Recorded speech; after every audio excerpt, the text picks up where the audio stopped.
কি করবো বল, আমি ছিলাম না তো এই কয়দিন ঘরে, তাই আর আমাকে দেখতে পাস না। দিয়ে তো দিনকাল কেমন চলছে এখন, বল কেমন আছিস? আমার ছাড়, তুই নিজের কথা বল, তুই কেমন আছিস এখন? আরে থাম থাম, তুই আগে আমার কথাটা তো আগে শোন। আমি তো এই কয়দিন আমাদের দেশেই ছিলাম না, মানে আমি ছিলাম আমেরিকাতে, আমার এখন পড়া স্টাডি করছি তো তাই আর কি। তোর তো কি ভালো যে আমেরিকাতে পড়তে পারছি, শুনেই আমার মনটা ভালো হয়ে গেল। যদি আমার এই সৌভাগ্যটা হতো আমেরিকায় গিয়ে পড়ার, কি ভালোই না হতো। এই তো তার পড়ার অবস্থা, সে আবার বলে কিনা আমেরিকায় গিয়ে পড়বে। হ্যাঁ বাহ, তোর মতন ভাগ্য যদি আমার হতো রে। আমি ঠাকুরকে কবে থেকে ডাকছি, আমার একটা ইচ্ছা ছিল বিদেশে গিয়ে পড়ার, কিন্তু তা আর হচ্ছে না। তার শখ দেখো, সে নাকি বিদেশে গিয়ে পড়বে, তার কাছে একটা টাকাও নাই, সে গিয়ে বিদেশে পড়বে। সে জানাই না মধ্যে বিদেশে টাকা কত খরচা হয়, জলের মতন টাকা খরচা হয়ে যায়। এই তো রানী চলে এসছে, রানী চলে এসছে, কি মজা, রানী চলে এসছে।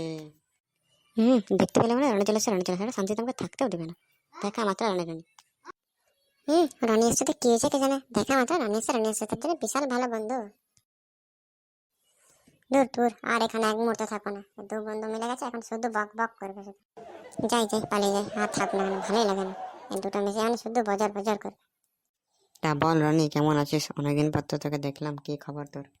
দূর দূর, এর সঙ্গে কি কথা বলবো, তো যখন আসে শুধু বক বক করে যায়। কেমন আছিস, কি করেছিস, কি খেয়েছিস, কোথায় যাবি?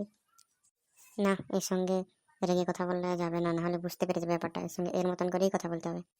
তুই জানিস এতদিন তুই যে ছিলিস না, আমি কত কষ্টে ছিলাম। যাক, যখন চলে এসে এখন আমি খুব খুব খুশি। হ্যাঁ হ্যাঁ, আমিও খুবই খুশি।